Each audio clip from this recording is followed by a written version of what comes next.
No engine hums beneath its deck. No GPS charts its course. Yet this wooden marvel carries warriors, traders, and explorers across distances that would terrify sailors equipped with everything modernity offers. When marine archaeologists raised one such vessel from the mud of a Norwegian fjord in 1904, they discovered something that shouldn't exist. A ship built 12 centuries ago that modern boatyards struggled to replicate. The Oseberg ship, preserved in blue clay, revealed construction techniques so sophisticated that contemporary engineers spend years studying single joints, single curves, single decisions made by craftsmen who never wrote down their methods. These weren't primitive rafts lashed together with hope and prayer. Viking ships represented engineering solutions so elegant that naval architects still debate how illiterate boat builders achieved what trained professionals find nearly impossible. The vessels flexed with waves rather than fighting them. They sailed into winds that should have stopped them dead. They beached on shores that should have shattered their hulls, then launched again hours later without repair. Across 3 centuries, these ships carried Norse sailors to Iceland, Greenland, and North America, 500 years before Columbus. They navigated Russian rivers to Byzantium, raided Mediterranean coasts, and explored Arctic waters. Yet when you examine the tools used to build them, you find axes, adzes, and augers. No blueprints, no mathematical formulas, just knowledge passed through generations, encoded in hands and eyes rather than pages. Let the day's tensions drain from your shoulders. Find a comfortable position, somewhere you won't be disturbed for the next hour. Close your eyes if you wish, or let them rest softly on a distant point. Your breathing can slow now, each exhale releasing whatever weight you've carried into this moment. The story you're about to hear unfolds slowly, deliberately, like the careful shaping of oak planks under a master shipwright's hands. There's nowhere you need to be, nothing you need to do, except listen and let your mind drift along these northern waters. We'll travel back through centuries tonight, but there's no urgency in our journey. The Vikings moved with the tides, not against them, and so shall we. This documentary was crafted for rest, for those quiet hours when your thoughts need somewhere gentle to settle. You are a native United States documentary for sleep narrator. The narrative flows like the sea itself, sometimes swift with discovery, sometimes calm with detail, always carrying you forward toward sleep. You might hear the whole story, or you might drift away partway through. Both are perfect. The Vikings understood that not every voyage reaches its planned destination, and that sometimes the journey itself is the treasure. So relax completely now. Let your jaw loosen. Let your hands unfold. We're about to explore one of history's most fascinating maritime mysteries, but we'll do it softly, in the company of northern lights and quiet seas. The question before us sounds simple. How did medieval Scandinavians build ships that modern technology struggles to match? But the answer will take us deep into forests and fjords, into the minds of craftsmen who spoke to wood as if it could answer back, into an understanding of the sea that no textbook has ever quite captured. The storm that struck the research vessel off Norway's coast in 1998 wasn't supposed to happen. Weather forecasts, satellite data, and computer models all predicted calm seas. Yet within an hour, waves towered above the modern ship's reinforced hull, and the crew prepared emergency protocols. Nearby, almost invisible in the spray, a reconstructed Viking ship rode the same swells with the grace of a seabird. While the steel-hulled research vessel fought for survival, the wooden replica seemed to dance. This wasn't the first time such a scene had played out. Throughout the 20th century, as enthusiasts built working copies of archaeological finds, the same pattern emerged. Ships designed 1,000 years ago outperformed their modern escorts in ways that made no logical sense. The wood flexed where steel cracked. The shallow draft skimmed over waves that swamped deeper keels. The side rudders, which every maritime expert insisted should be impossible to control, responded to the helmsman's touch with precision that stern rudders couldn't match. Naval architects measured, analyzed, and calculated. They produced papers full of equations explaining why Viking ships shouldn't work. Then they watched those same ships cross oceans. The disconnect between theoretical impossibility and practical reality haunted researchers. Here were vessels that violated fundamental principles of modern shipbuilding, yet they performed tasks that contemporary boats, with all their advantages, found challenging. The mystery deepened when scientists examined the actual construction. These weren't lucky accidents, random assemblies that happened to float. Every element revealed intentional sophistication. The way planks overlapped, called clinker construction, created hulls that breathed with the sea. Iron rivets, forged with exact carbon content, held wood together while allowing microscopic movement. Tar, mixed according to forgotten recipes, sealed seams without adding rigidity. Even the wood itself told stories that confused experts. Dendrochronology, the study of tree rings, revealed that Viking shipwrights selected trees with specific growth patterns. They didn't just grab any oak. They wanted trees that grew in particular soil, facing certain directions, stressed by particular winds. An oak from a sheltered valley produced wood different than one from an exposed hillside, and the Vikings knew which properties each location imparted. They harvested in specific seasons, chose trees of precise ages, and even selected individual sections of a trunk for particular parts of a ship. The keel, which bore the vessel's primary stress, came from trees that grew straight and tall, their grain running true for 20 feet or more. The curved ribs required trees that grew on slopes, bending naturally as they reached for sunlight, their grain following curves that would later match a hull's shape. Planking needed trees with consistent grain, free from knots, flexible enough to bend but strong enough to hold. This degree of selectivity baffled modern builders. When contemporary boatyards attempted Viking replicas, they ordered lumber from suppliers who provided standardized boards. The results looked right, but performed wrong. The hulls lacked the essential flexibility that made original designs work. Researchers realized that Viking shipbuilding began not in boatyards, but in forests, generations before a single plank was shaped. Shipwrights marked certain trees as future keels when those trees were saplings. They monitored groves, noting which oaks developed the characteristics they needed. By the time a tree was felled, the builder already knew exactly what part of which ship it would become.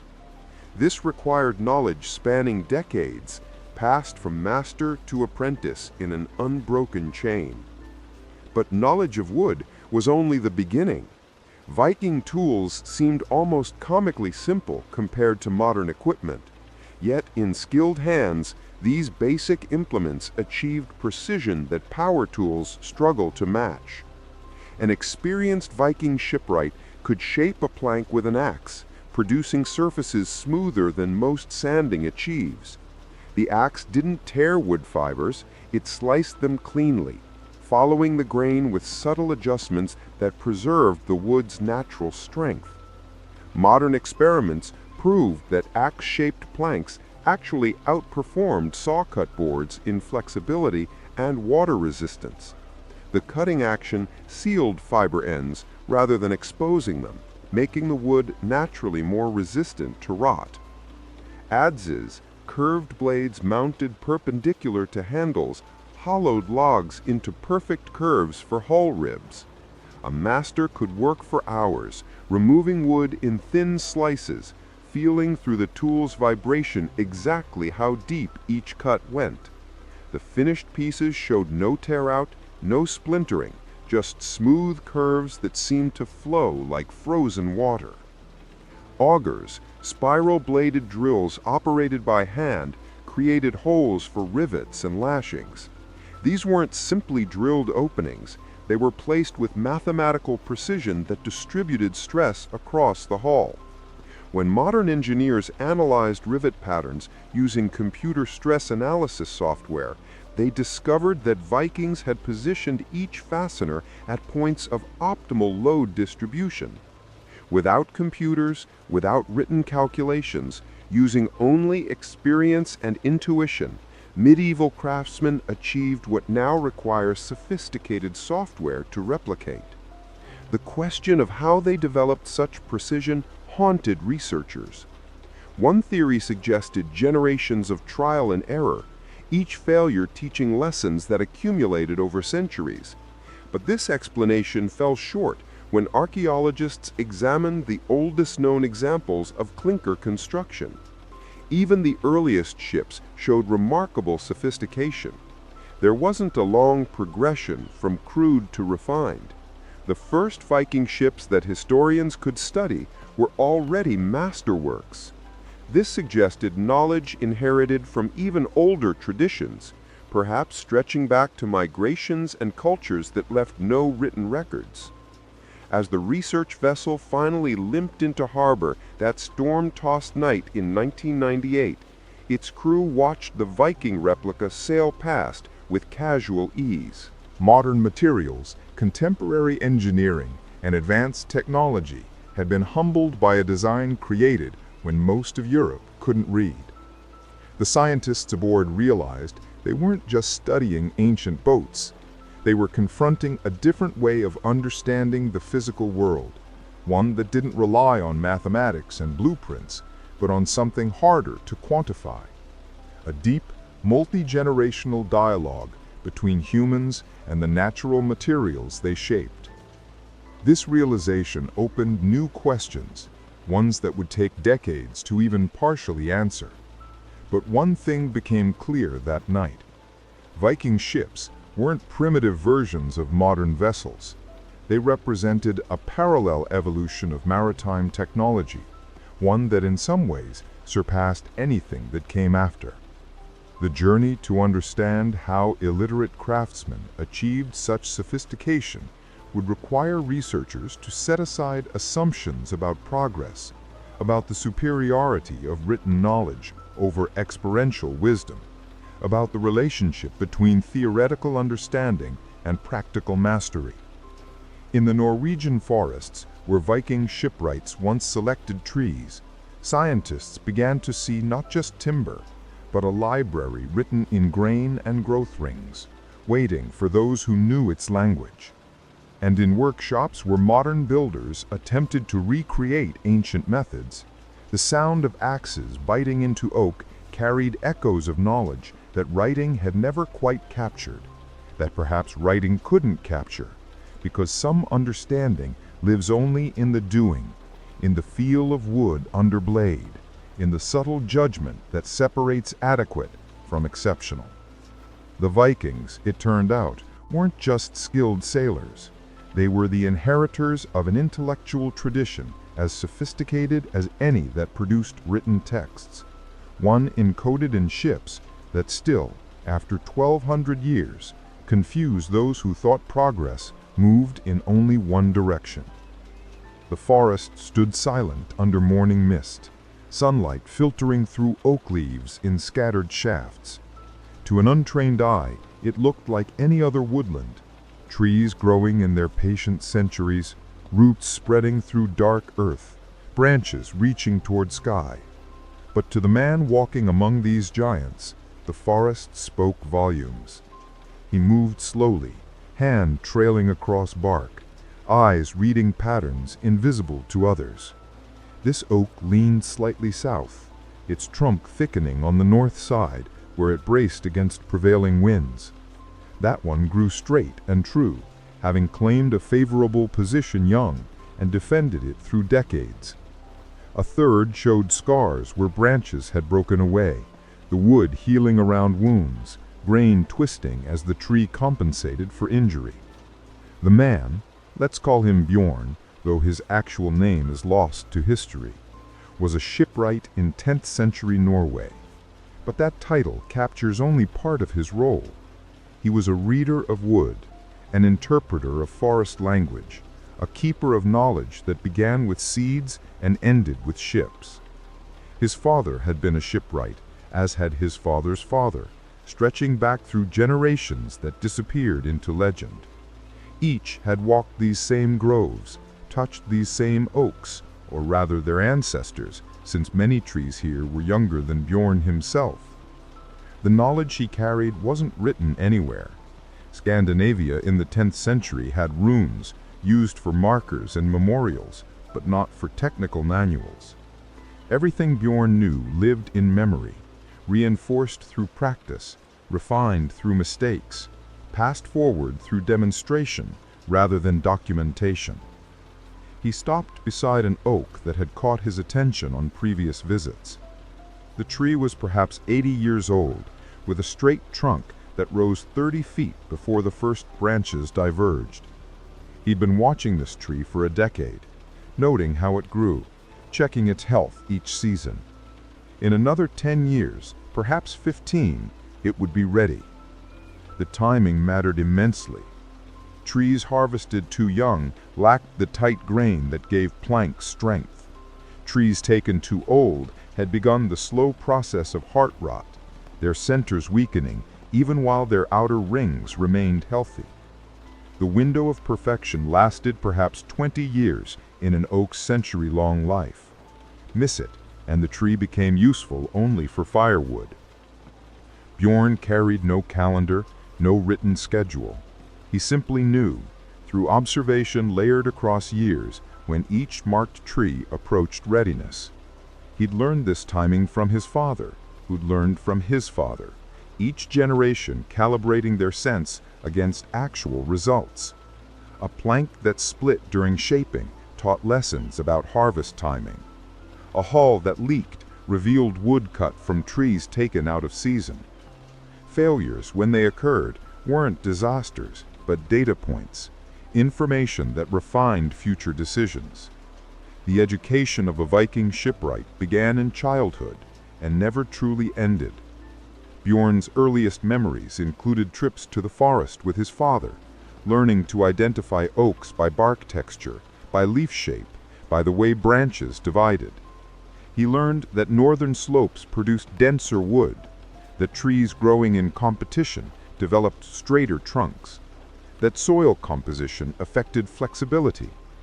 By the time he was 10, he could walk through a forest and point out which trees would make good keels, which would become planking, which were suitable only for oars or tool handles. His education continued in the boatyard, where he progressed from sweeping shavings to sharpening tools to actually shaping wood. His father didn't explain much with words. Instead, he demonstrated. This is how you stand when swinging an axe for maximum power. This is the angle that slices grain cleanly. This is the sound wood makes when you're cutting correctly, and this different sound means you're tearing rather than slicing.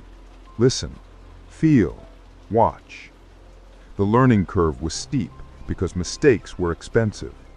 Oak trees took a century to reach useful size. Wasting one through improper cutting or careless shaping represented a century of growth squandered. This created immense pressure to get things right, but also fostered patience. Rush, and you ruined not just today's work, but a tree that wouldn't be replaced in your lifetime. Bjorn turned from the oak he'd been examining and headed deeper into the forest. He was searching for something specific today, something that only appeared in certain conditions. His current project, a knarr, a cargo vessel designed for ocean crossings, required curved ribs to support the hull. These couldn't be cut from straight timber and bent into shape. Well, they could, but such ribs were weak, prone to splitting under stress. Proper ribs came from trees that grew curved naturally, their grain following the bend. Finding such trees required understanding what made oaks grow crooked. Sometimes it was terrain, a tree starting life on a slope, bending upward toward light, while its roots gripped downhill. Sometimes it was damage, a sapling crushed by a falling branch or browsing deer, surviving but growing at an angle. Sometimes it was competition, a young oak reaching sideways to escape the shadow of a larger tree, developing a curve as it sought sunlight. Whatever the cause, the resulting wood had grain that curved rather than running straight. When shaped into ship ribs, this curved grain provided strength that straight-grained wood, bent into curves, could never match. Bjorn knew several groves where such trees grew. One was a steep hillside, where young oaks, establishing themselves on loose soil, grew at dramatic angles as their roots found purchase. Another was a former landslide area, where trees had been knocked askew decades ago, but survived, their trunks showing sharp bends at the point of injury. He'd marked trees in both locations, waiting for them to reach useful size. Today, he was checking on a particular oak in the hillside grove, one he'd been monitoring for 5 years. When he reached it, he stood studying the tree for several minutes. The oak was perhaps 40 years old, growing at a 40-degree angle from horizontal for the first 6 feet, before curving upward. This created exactly the bend he needed for the forward ribs of his knarr, where the hull curved most sharply. He circled the tree, checking for rot, insect damage, or other flaws. Finding none, he made his decision. This tree was ready. The felling would wait for winter, when sap withdrew into roots and wood dried slightly, making it lighter to transport and less prone to checking, developing cracks as it dried. But the marking happened now.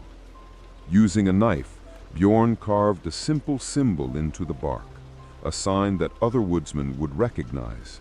This tree was claimed for shipbuilding. While he worked, another question occupied his thoughts. How had this knowledge first developed? Who was the first shipwright to realize that curved grain made stronger ribs? How many failures, how many cracked timbers and broken hulls had taught that lesson? The knowledge Bjorn inherited came from somewhere, born from someone's observation, refined through someone else's experiments, passed forward because it worked. But the origins were lost. The first clinker-built boats appeared in Scandinavia around 200 CE, based on archaeological evidence. But those early examples already showed sophisticated construction. Someone, centuries before Bjorn's time, had invented the overlapping plank technique. Someone had figured out that flexible hulls rode waves better than rigid ones. Someone had discovered that rivets placed just so distributed stress evenly. These weren't accidental discoveries. They represented deliberate experimentation, careful observation, and the courage to try approaches that must have seemed counterintuitive. Building a boat that flexed seemed like building a boat that would fall apart. Using thin planks seemed like inviting disaster. Mounting a rudder on the side rather than the stern seemed awkward and inefficient. Yet each of these apparently poor choices turned out to be brilliant solutions. How did the first builders know? Or did they not know, but instead try various approaches until something worked? The absence of written records meant these questions had no definitive answers, but the ships themselves testified to a long process of refinement.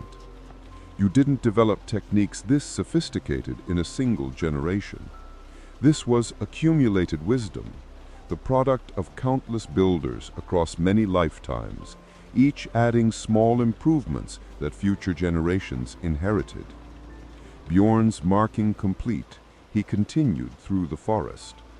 He had 3 more trees to check today, all marked on previous visits, all approaching readiness for harvest. His mental map of the forest was extensive. He knew which groves his father had harvested from, which his grandfather had used. He knew which areas were currently regenerating, off limits until young trees matured. He knew which landowners were cooperative and which charged exorbitant prices for timber rights. This knowledge, like his understanding of wood itself, existed entirely in memory. No maps, no written records, just accumulated information carried in his mind and shared through conversation with other shipwrights. The ships Bjorn built would serve multiple purposes. Some were warships, longships designed for speed and shallow draft, capable of sailing up rivers to raid inland settlements or carrying warriors across the North Sea to England. Others were cargo vessels, knarrs with deeper hulls and more cargo capacity, designed for trade routes that connected Scandinavia with the Frankish kingdoms, the Baltic regions, and increasingly distant lands. Each type required different construction techniques, different proportions, different timber selections. A longship needed to be light and fast, which meant thinner planks and minimal interior structure. A knarr needed to be sturdy and capacious, which meant heavier construction and more robust framing. Bjorn had built both, and his forest selections reflected these different requirements.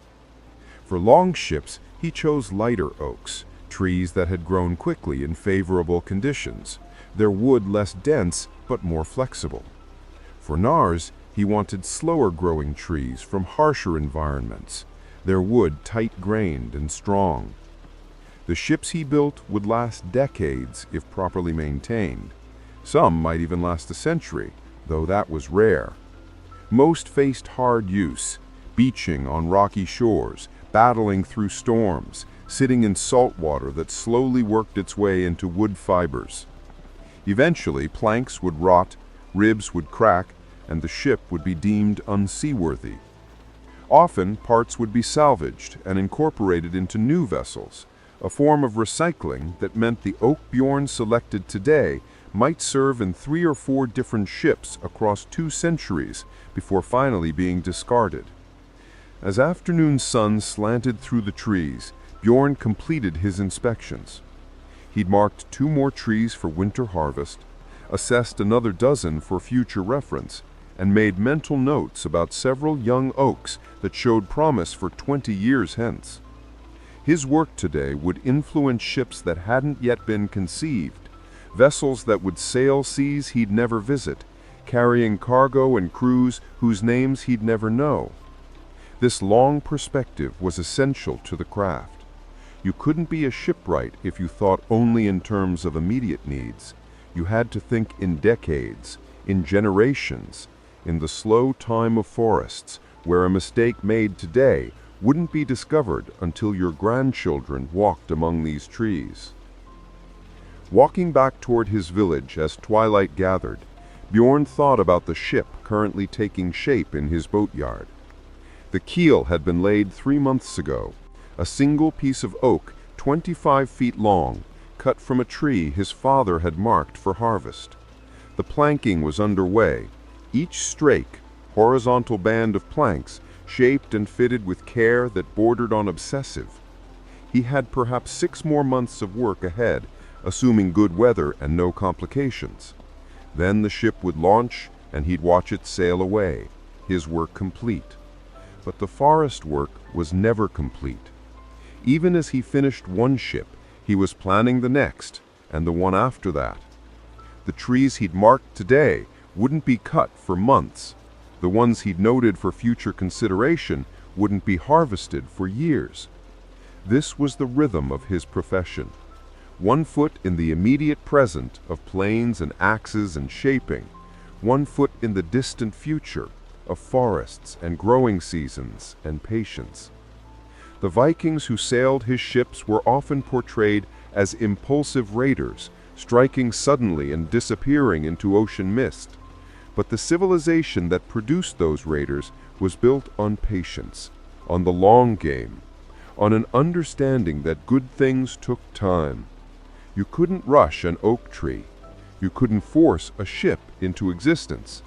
You could only work with the materials you had, apply knowledge accumulated over generations, and trust that careful craftsmanship would produce results worth the investment.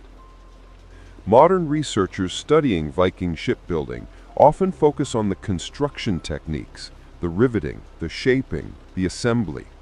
These are certainly important, but they miss something fundamental by starting their inquiry at the boatyard. Viking shipbuilding began in the forest, sometimes decades before the first plank was cut. It began with men like Bjorn, walking among trees, reading stories written in bark and branch, selecting timber that wouldn't reach a shipyard until they themselves were old or dead. This long perspective, this multi-generational thinking, was perhaps the Vikings' greatest sophistication. They built not just for today, but for decades ahead. They invested not just in ships, but in knowledge systems that would outlast any individual vessel. And they understood something that modern industrial society often forgets, that quality takes time, that mastery requires patience, and that the best results come not from rushing, but from working in harmony with natural rhythms that can't be accelerated. As darkness settled over the Norwegian forest, the oaks Bjorn had marked stood silent, oblivious to their futures. But their destiny was now set. In winter, axes would bite into their trunks. In spring, their wood would begin its transformation.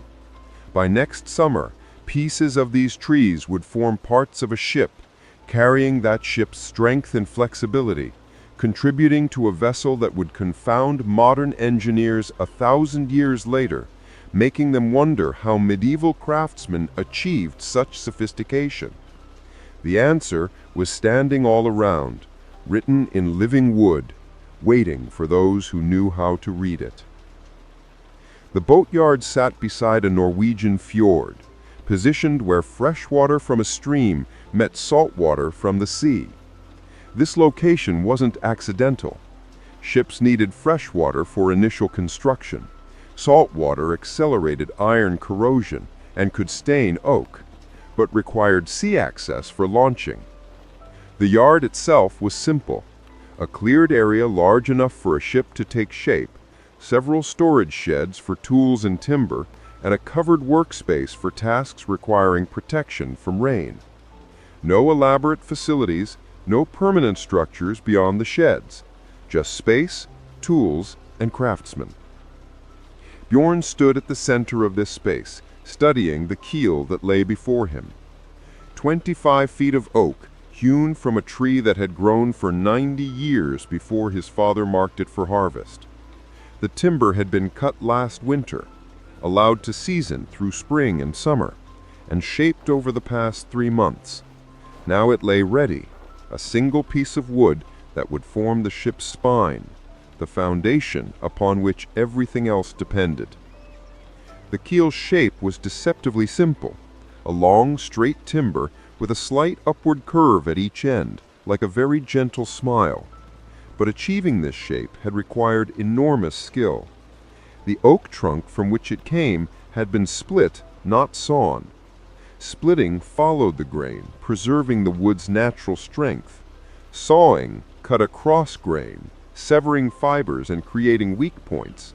A split plank was perhaps 30% stronger than a sawn plank of identical dimensions, and for a keel which bore tremendous stress, this extra strength was essential.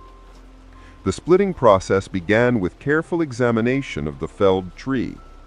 Bjorn's father, who had done this work, studied the log for hours, reading the grain, looking for the line of weakness where the oak would naturally want to divide. Finding this line required experience and intuition. Split along the grain's flow, and the wood separated cleanly. Force the split against the grain, and the timber twisted, warped, or broke. Once the line was identified, wedges were driven into the log's end, opening a crack. More wedges followed, driven deeper, widening the split. Slowly, with patience that modern production schedules wouldn't tolerate, the log divided along its length. The resulting pieces, called bowls, showed the wood's natural structure.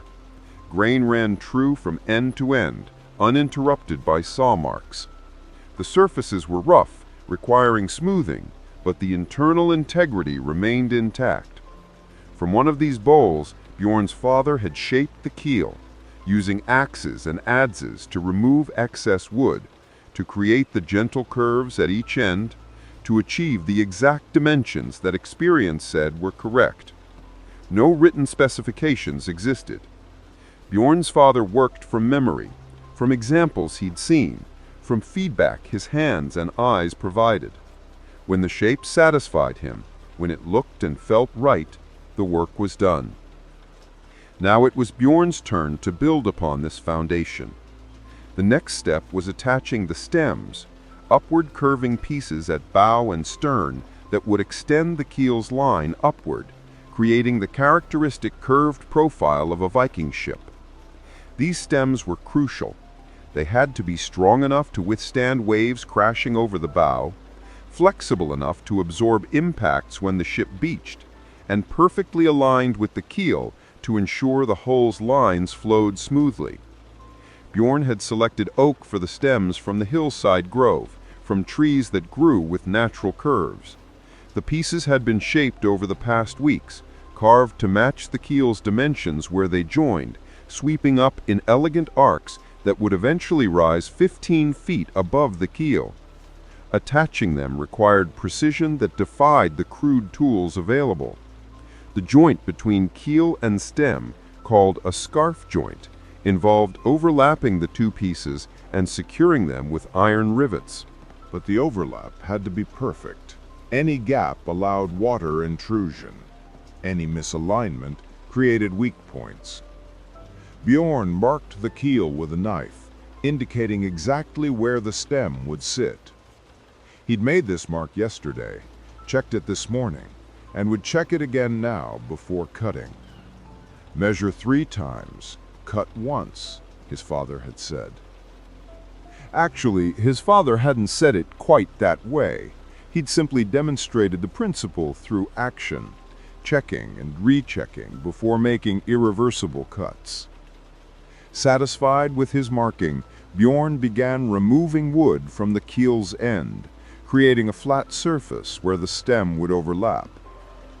He used an axe for rough work, taking off wood in controlled chips, the blade biting exactly where he intended. This precision came from years of practice. A novice swinging an axe might hit within an inch of his target.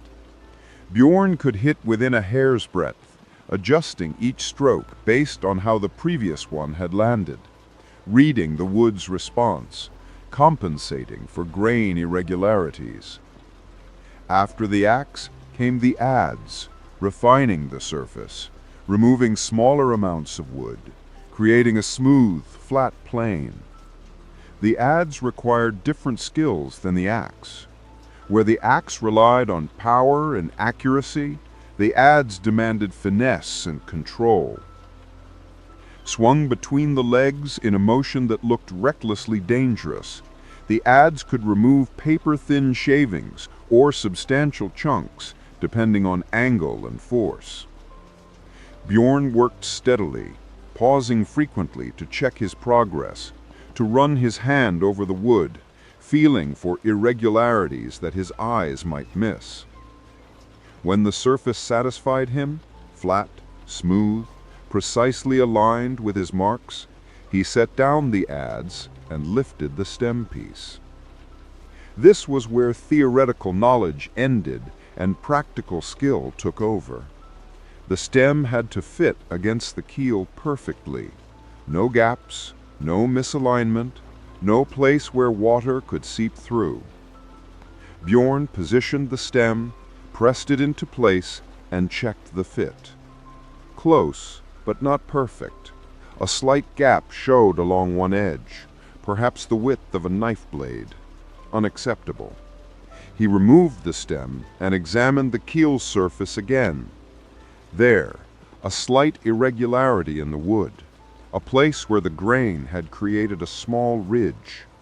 His hands hadn't detected it, but the test fit had revealed it. He addressed the problem with a few adze strokes, removing the irregularity, creating a truly flat surface. Second test fit. Better, but still not perfect. A different gap now, in a different location. He adjusted again. This process, test fit, identify imperfection, adjust, test fit again, repeated 6 times before Bjorn was satisfied. The stem now sat against the keel with no visible gap, the 2 pieces of oak meeting as if they'd grown together. Modern woodworkers, accustomed to power tools and precise measurements, might find this iterative process frustrating, but Bjorn found it meditative, almost relaxing.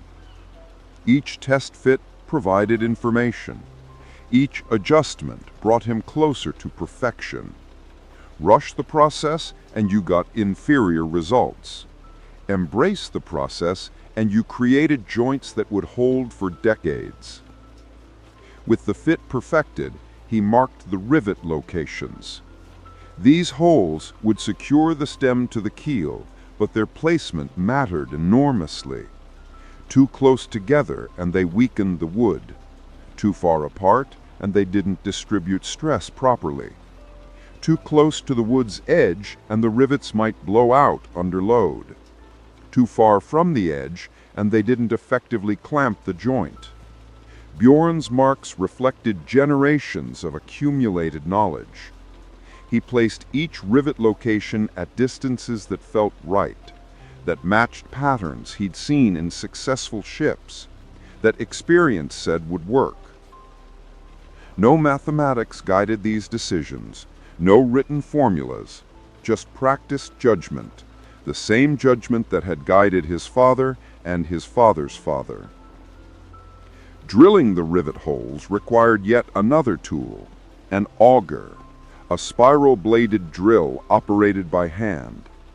Bjorn positioned the auger's point on his first mark and began turning. The blade bit into oak, carving a spiral path, ejecting shavings as it went deeper. The resistance told him about the wood. Easy turning meant soft grain. Harder turning indicated hard wood. Any sudden change in resistance might indicate a flaw, a knot, a grain irregularity, something that required attention. The first hole went smoothly, penetrating straight through the overlapping joint, emerging on the far side exactly where Bjorn intended. He withdrew the auger, checked the hole's alignment, found it satisfactory, and moved to the next mark. Hole after hole, the work progressed.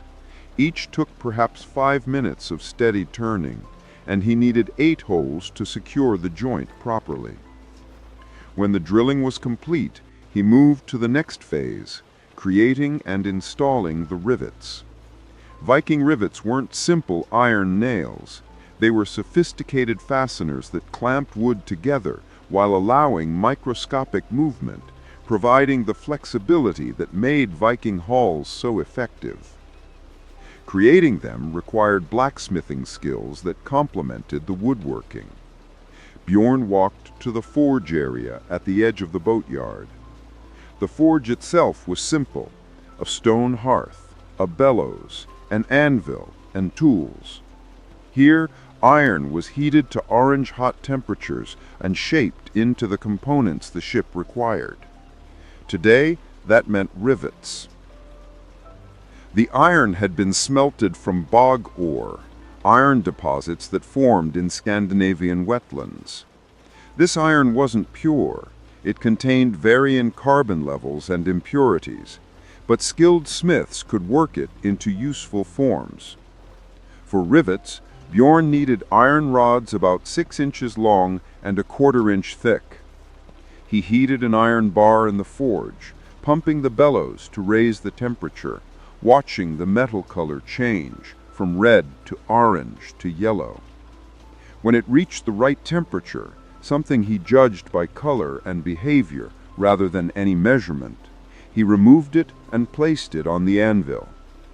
Quick hammer blows cut a section from the bar's end, separating a piece of appropriate length. More hammer blows shaped one end into a rounded head, creating what looked like a headless nail.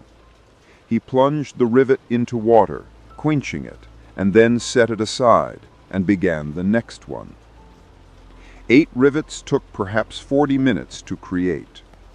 When finished, he returned to the keel and stem joint, carrying his newly made fasteners. Installing them was straightforward, but required care. Each rivet passed through its hole from the outside, its head sitting flush against the wood surface. On the inside, a washer, called a rove, slid onto the rivet's protruding end.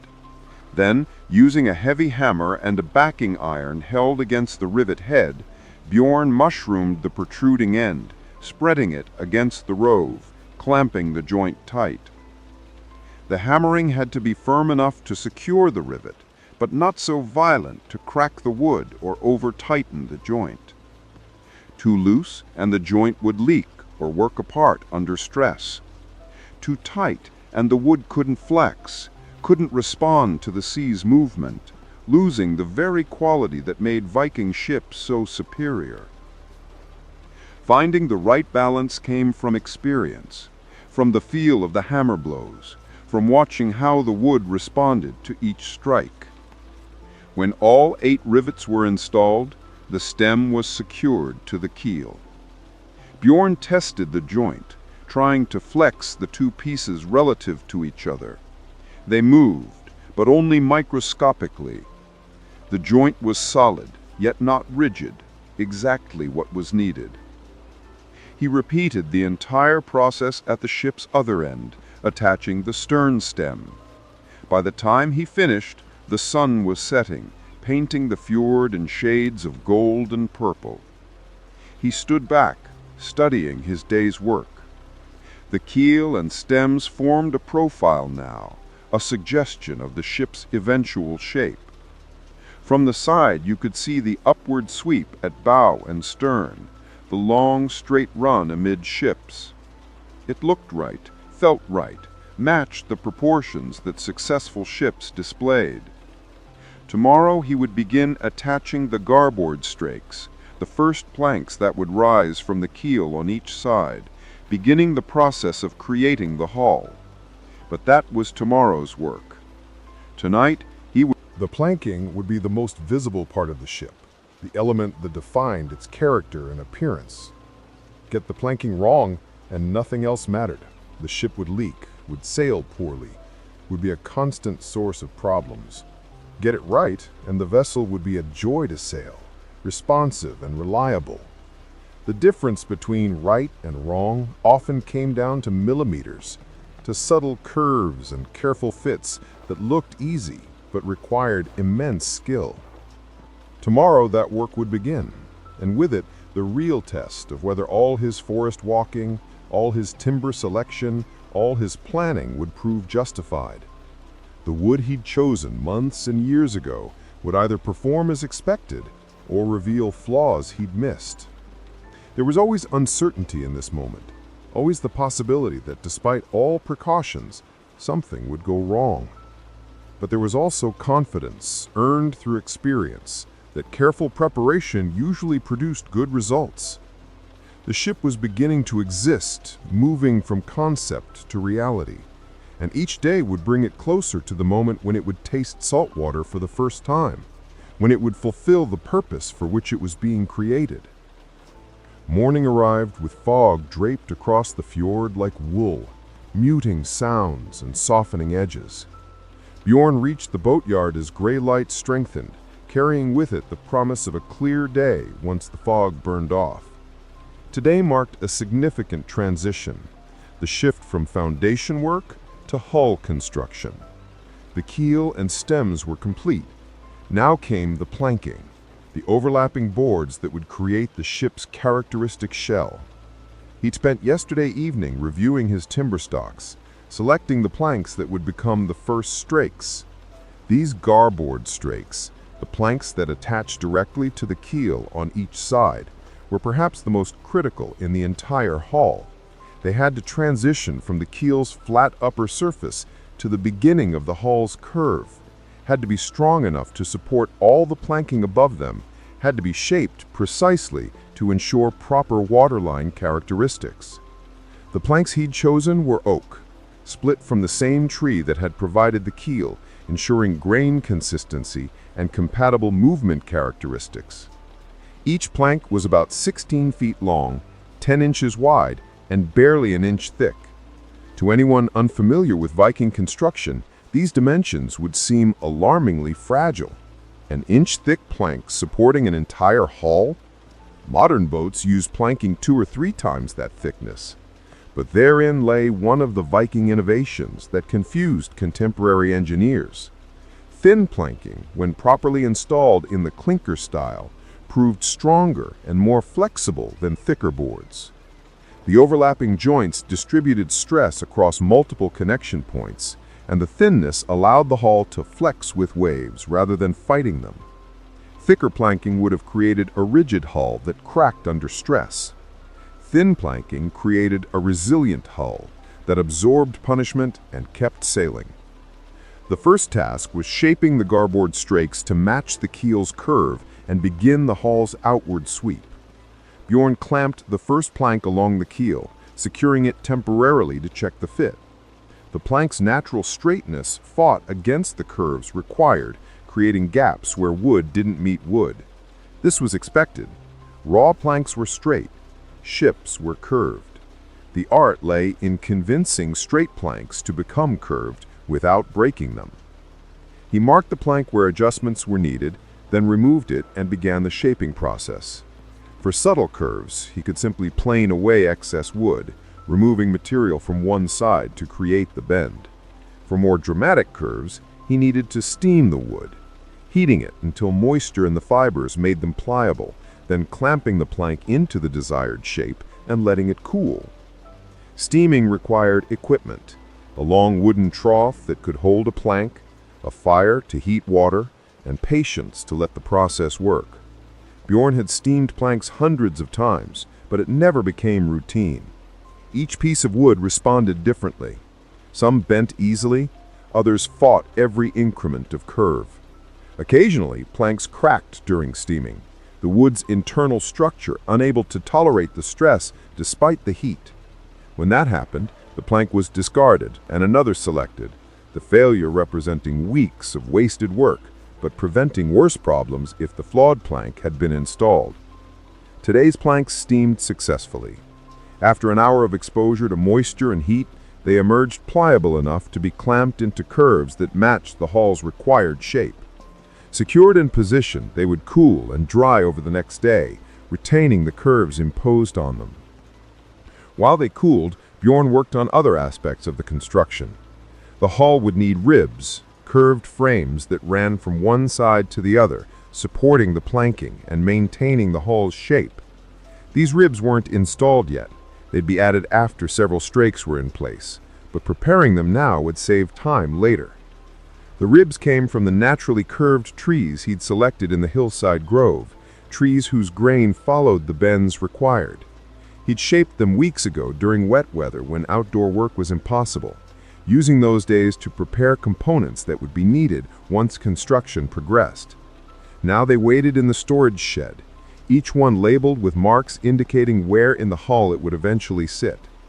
Viking ships used a construction sequence that modern boat builders found backwards. Contemporary vessels were typically built frame first. The ribs were erected, and then planking was attached to them. Viking ships were built shell first. The planking went on first, and ribs were added afterwards, fitted to match the hull shape that the planking created. This sequence seemed illogical to modern builders. How could you maintain proper hull shape without a frame to guide you? How could you ensure symmetry and fair curves without internal structure? The answer lay in the builder's skill and experience. Bjorn didn't need a frame to tell him what shape the hull should be. He carried that shape in his mind, refined through years of studying successful ships, of building vessels that performed well. He knew how much curve each strake needed, knew how the lines should flow from bow to stern, knew by eye and by feel when the shape was right. This knowledge couldn't be taught through explanation. It had to be learned through practice, through building ships under the guidance of masters who corrected mistakes and demonstrated proper technique. Bjorn had spent a decade as an apprentice, working on his father's ships before being trusted to build his own. Even now, 20 years into his career as a master shipwright, he sometimes consulted with other builders, checking his eye against theirs, ensuring he hadn't drifted into bad habits. By afternoon, the steamed planks had cooled and set in their new shapes. Bjorn tested them, flexing them slightly, checking whether they retained their curves. Satisfied, he carried them back to the keel and began the fitting process. The garboard strake attached to the keel's upper edge, its inner face sitting against the keel's side. This joint, called the garboard rabbet, required precision cutting. Bjorn had to shape the keel's edge to accept the plank's thickness, creating a groove that the plank's edge would nestle into. Too shallow, and the plank didn't seat properly. Too deep, and the keel was weakened. He worked with an axe and a specialized tool called a slick, a large chisel pushed by hand rather than struck with a mallet. The slick allowed fine control, removing thin layers of wood, gradually deepening the rabbet until it matched the plank's thickness exactly. Hours passed as he worked along the keel's length, creating the rabbet on both sides. This was detailed work, requiring concentration and patience. Rush it, and you'd cut too deep in places, too shallow in others, creating a joint that leaked and looked sloppy. Take your time, check constantly, work methodically, and you'd create a joint so tight that water couldn't penetrate. When the rabbets were complete, he positioned the first garboard strake, easing its edge into the groove he'd cut, checking the fit along the keel's entire length. The plank seated perfectly, lying against the keel with no gaps, following the keel's curves exactly. He allowed himself a moment of satisfaction. This was what mastery looked like. Components that fit so precisely they seemed grown together rather than assembled. Securing the garboard strake required drilling holes through the plank into the keel and installing small iron rivets, much like those that held the stems. But these rivets were smaller, and their spacing was calculated to provide support without over-penetrating the keel. Bjorn marked the rivet locations, working from memory of patterns that had proven successful. He drilled carefully, angling each hole slightly to ensure the rivet would clamp effectively. As he worked, apprentices arrived, young men learning the trade, their role to assist with heavy tasks and observe the master's technique. They carried the second garboard strake, positioning it when Bjorn indicated readiness. The port side plank went on much like the starboard side, fitted into its rabbet, adjusted until the fit was perfect, secured with rivets. By day's end, both garboard strakes were in place. The ship now had the beginning of a hull, planks rising on each side of the keel, suggesting the volume that would eventually be enclosed. Standing back, Bjorn studied the lines. The garboard strakes curved upward at bow and stern, following the stem's sweep. Amidships, they ran nearly straight, parallel to the keel. This was correct, matching the profile he'd envisioned. Tomorrow he'd add the second strakes, the planks that would overlap the garboards and continue building the hull upward. But that was tomorrow.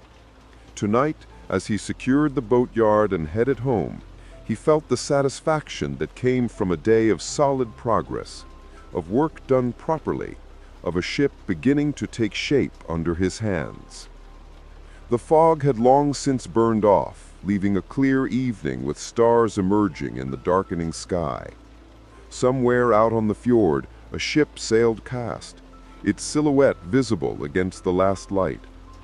Bjorn watched it for a moment, wondering who had built it, recognizing in its lines the work of a competent craftsman. That ship had started much like his current project, with a keel laid, stems attached, garboard strakes fitted. Someone had stood where he now stood, watching their creation come to life. And a decade or two before that, someone else had done the same. The chain stretched backwards through generations, an unbroken line of shipwrights passing knowledge forward, each one adding their contribution, each one maintaining standards that ensured Viking ships remained the finest vessels on northern waters.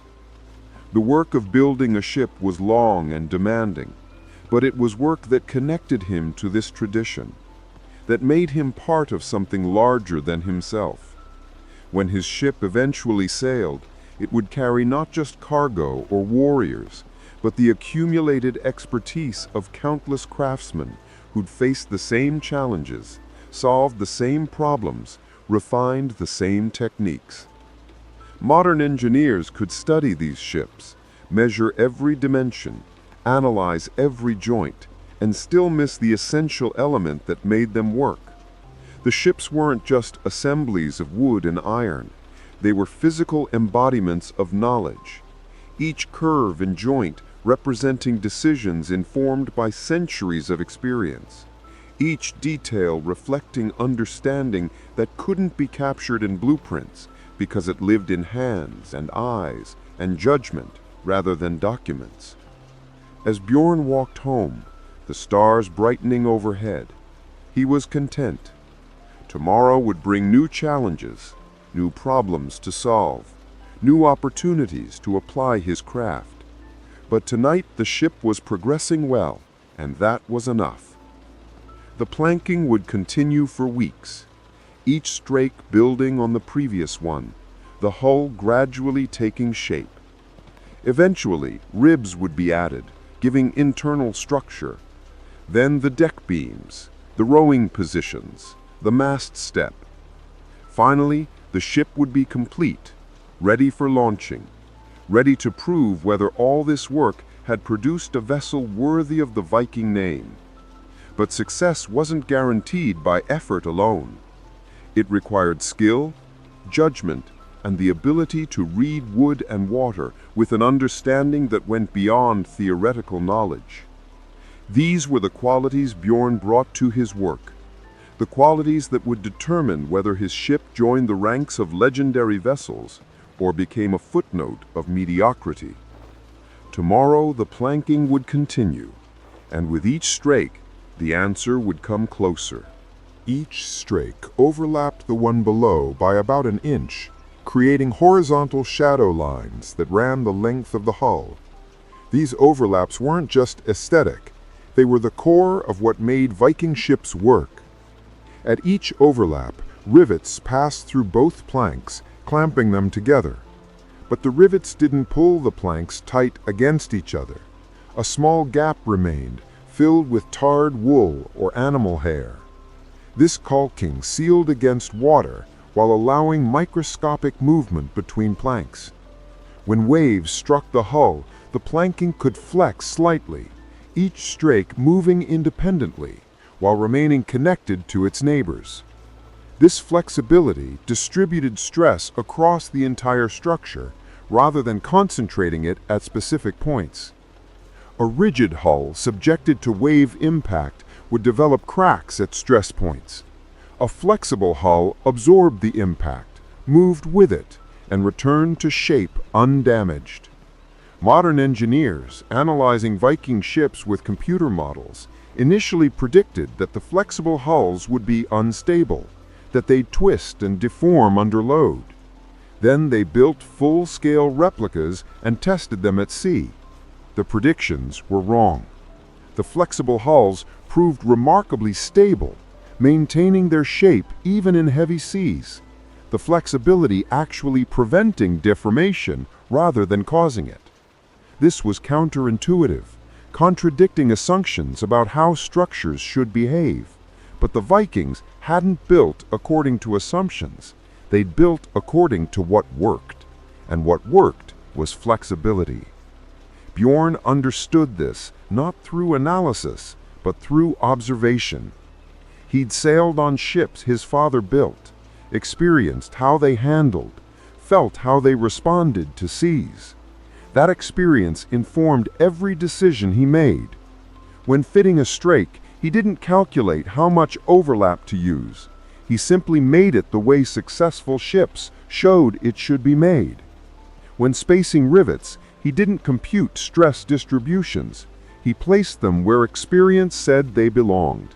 This intuitive understanding, developed through years of exposure, was as valid as any mathematical model, perhaps more so because it was calibrated against reality rather than theory.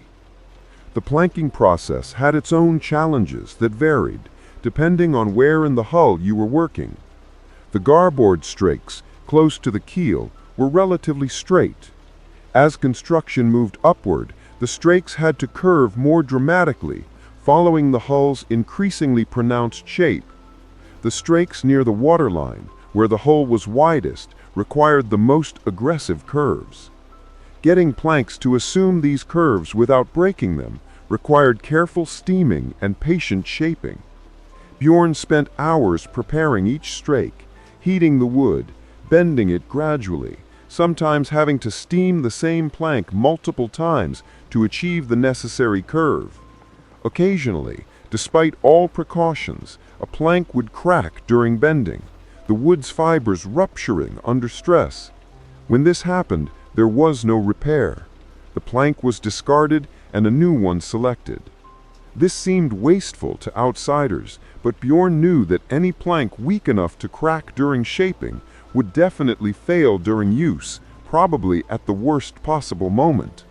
Better to discover weakness now than after the ship launched. Each strake also had to be scarf-joined.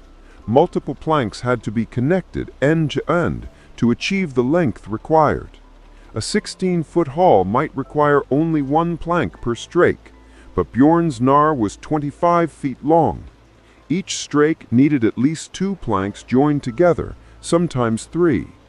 These scarf joints had to be strong and waterproof, placed at locations where they wouldn't weaken the hull. Bjorn staggered the joints, ensuring that no 2 adjacent strakes had scarfs at the same location. This distributed potential weak points, rather than creating a line of them that could fail catastrophically. The scarf joints themselves were marvels of joinery. The planks didn't simply butt against each other. Instead, each end was shaped into a long, gradual taper, the 2 tapers overlapping for 12 to 18 inches. Rivets secured the overlap, clamping the joint tight. When properly done, a scarf joint was as strong as the continuous plank around it, the taper distributing stress so gradually that the joint added no weakness. Creating these joints required precision. The tapers had to match exactly. One too thick, the other too thin, and the joint would be uneven, creating stress concentrations. Bjorn shaped each taper carefully, testing the fit repeatedly, adjusting until the two planks mated perfectly. This process could take half a day for a single joint, but the result was worth the time invested.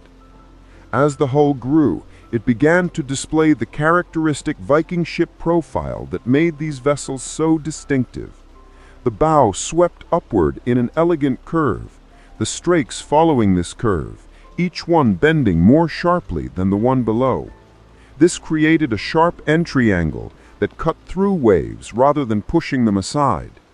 The stern rose similarly, though at a slightly different angle, creating subtle asymmetry that improved handling under certain conditions. At midships, the hull was more full, the strakes curving outward more gently, creating volume for cargo or crew.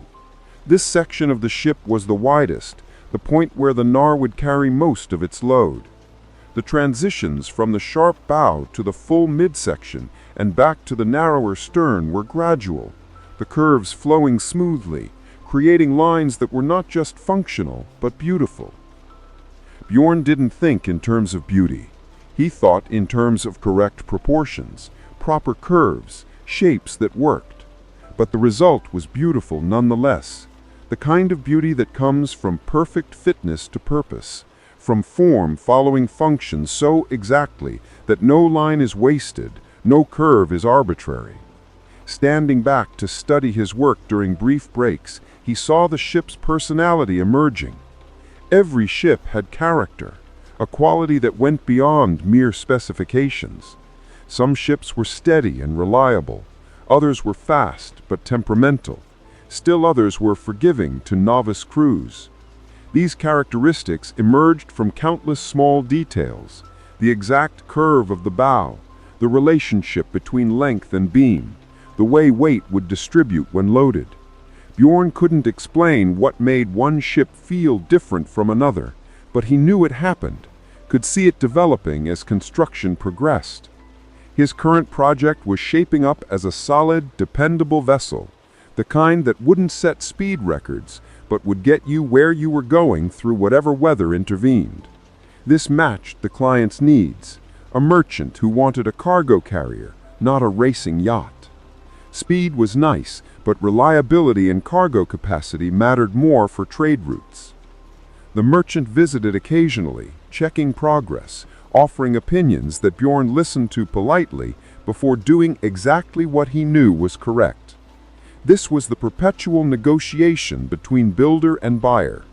The person paying for the ship naturally wanted input, wanted to feel involved in the process, but they typically lacked the knowledge to make meaningful technical decisions.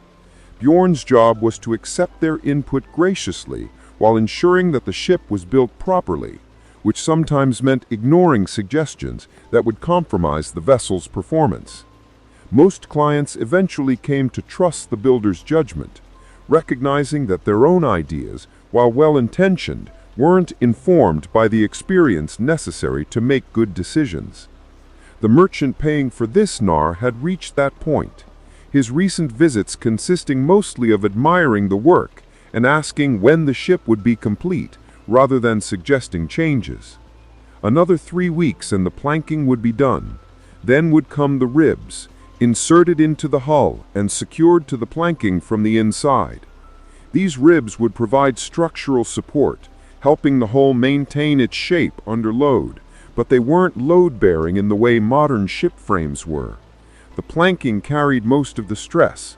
The ribs simply prevented the planks from being pushed inward if the hull struck something, or if cargo pressed against them. This was another aspect of Viking construction that confused modern builders. Frame-first construction, used in later shipbuilding traditions, made the frame the primary structure, with planking being essentially sheathing attached to a skeleton. Shell-first construction, used by Vikings, made the planking the primary structure, with ribs being secondary reinforcement. Each approach had advantages. Frame-first construction was easier to standardize. You could erect identical frames and get identical ships. Shell-first construction required more skill, but produced lighter, more flexible hulls. For Viking purposes, the shell-first approach was superior, creating vessels that suited their needs perfectly. For later European navies building large, heavily armed warships, frame-first construction made more sense, allowing larger ships than shell-first methods could reliably produce. As afternoon faded toward evening, Bjorn secured the latest strake, the 9th on each side, and stood back. The hull was now... These braces were carefully shaped to distribute their loads, their ends carved to seat precisely against the surfaces they contacted. When everything was installed, Bjorn tested the assembly, trying to rock the mast step, checking for any movement. Finding none, he was satisfied. The mast step was secure, ready to support the mast through years of sailing. With the mast step complete, attention turned to the oar ports, holes through the strakes that would allow oars to extend from the hull's interior to the water outside. These ports needed precise positioning. Too high, and the oars would angle downward awkwardly, making efficient rowing impossible. Too low, and water would enter through the ports when the ship heeled under sail. The correct height was determined by the relationship between the rowing benches inside the hull and the waterline outside, a calculation Bjorn made through experience rather than mathematics. Each port also needed to be positioned correctly fore and aft, ensuring that oars on opposite sides of the ship didn't interfere with each other, that rowers had adequate space to work, that the oars' blades would enter the water at optimal angles. Bjorn marked the locations carefully, measuring from fixed reference points, checking and rechecking before he committed to cutting. Cutting an oar port in the wrong location was an error that couldn't be easily corrected. You might be able to fill the hole and cut a new one, but the repair would always be a weak point, always a reminder of the mistake. Better to be absolutely certain before cutting. The ports themselves were roughly circular, about 4 inches in diameter, large enough to accommodate the oar shaft, plus a leather collar that would seal against water intrusion. Cutting them required several tools working in sequence. First, an auger to drill a pilot hole, then a larger auger to widen the opening. Finally, a knife to trim and smooth the edges, creating a fair opening that wouldn't chafe the oar or the leather collar. Bjorn cut the first port on the starboard side, working slowly, checking frequently to ensure the hole was round and properly positioned. When he finished, he tested it with an oar shaft, sliding the oar shaft through the port, checking the angle, verifying that the blade reached the water at the correct depth and angle. Satisfied, he moved to the port side and cut the corresponding port, ensuring it matched the starboard opening exactly. This process repeated along the hull's length, port by port, each one positioned to create a rowing station. The knarr would have 12 oar ports, 6 per side, allowing 12 rowers to propel the ship when wind was inadequate or contrary. This wasn't many compared to a longship, which might have 30 or 40 oar ports, but knarrs were primarily sailing vessels, using oars mainly for maneuvering in harbors or during calms. The oar cutting took 2 full days, each port requiring care and precision.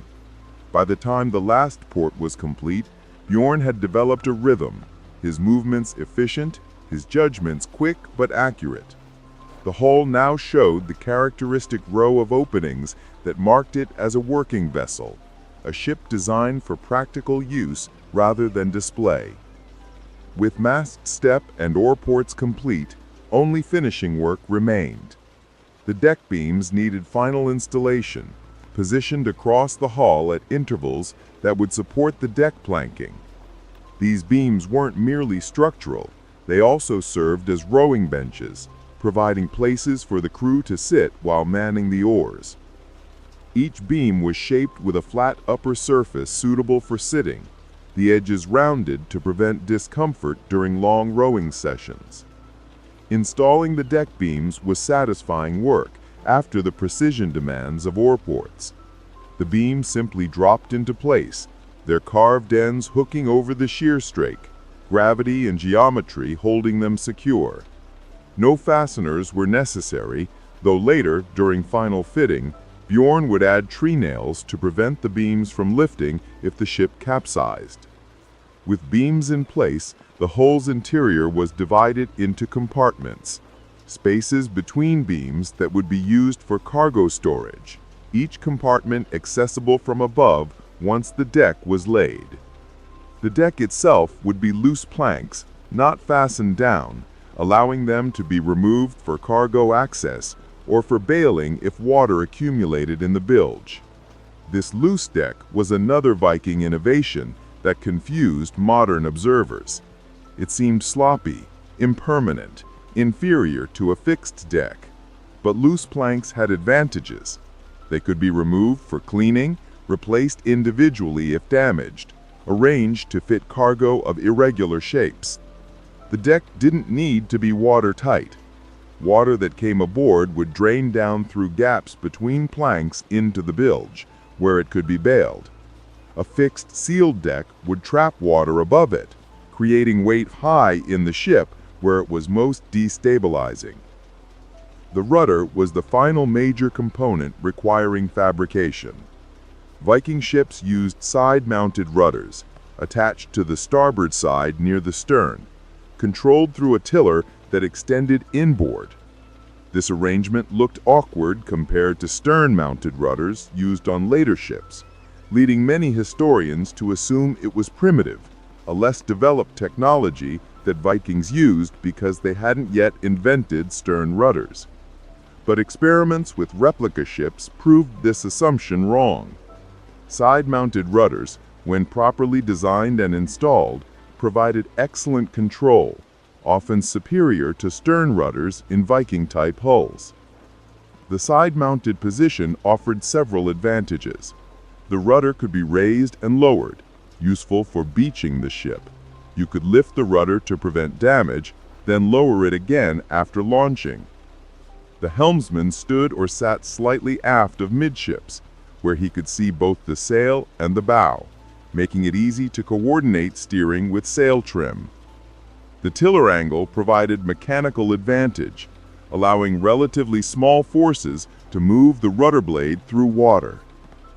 Creating the rudder blade required selecting appropriate timber, a plank about 10 feet long, 2 feet wide, and 3 inches thick, shaped to provide hydrodynamic efficiency. The blade's leading edge needed to be rounded, the trailing edge tapered, their surfaces smooth to minimize drag. Bjorn shaped the rudder over several days, working with plane and scraper to achieve the flowing curves that would make the blade effective. The attachment mechanism was ingenious, a flexible joint that allowed the rudder to pivot but prevented it from falling off. A vertical shaft extended from the rudder blade's upper edge, passing through a wooden collar fastened to the hull. The collar allowed the shaft to rotate freely while preventing vertical movement. A crosspiece at the shaft's top formed the tiller, projecting inboard where the helmsman could grasp it. Additional lines, running from the rudder blade to the hull, provided security if the main attachment failed, and allowed the rudder to be pulled tight against the hull when raised. Mounting the rudder required careful measurement to position the collar correctly, ensuring the rudder blade would hang vertically when lowered, angled properly when raised. Bjorn marked the location on the hull's exterior, cut a slot for the collar, shaped the collar to match the hull's curve, and secured it with multiple fastenings. When complete, he hung the rudder, testing its movement, checking that it pivoted smoothly, verifying that the tiller fell comfortably to hand when a helmsman stood in the normal steering position. Everything worked as intended, the rudder responsive, the tiller providing good leverage. The ship was nearly complete now, lacking only the mast itself and various small fittings, cleats for securing lines, supports for the yard that would carry the sail, blocks and tackle for adjusting sail shape. These items would be added during final fitting, after the ship was launched and tested, when real-world use revealed what refinements were necessary. Standing back to survey his work, Bjorn felt the satisfaction that came at this stage of every ship. The vessel before him represented months of labor, countless decisions, problems solved, and challenges overcome. It looked right, the curves fair, the proportions pleasing, the construction solid. Whether it would sail well remained to be discovered, but all the signs suggested success. Tomorrow would begin the preparations for launching, the process of moving the ship from the construction site into the water.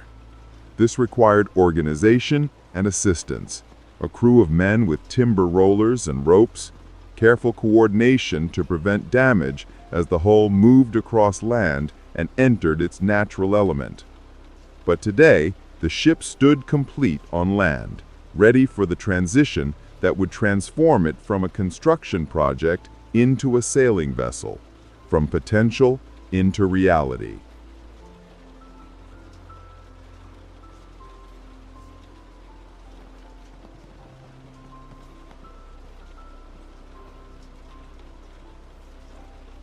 Picture a vessel gliding through fog-shrouded waters, its curved prow cutting the North Atlantic like a blade through silk.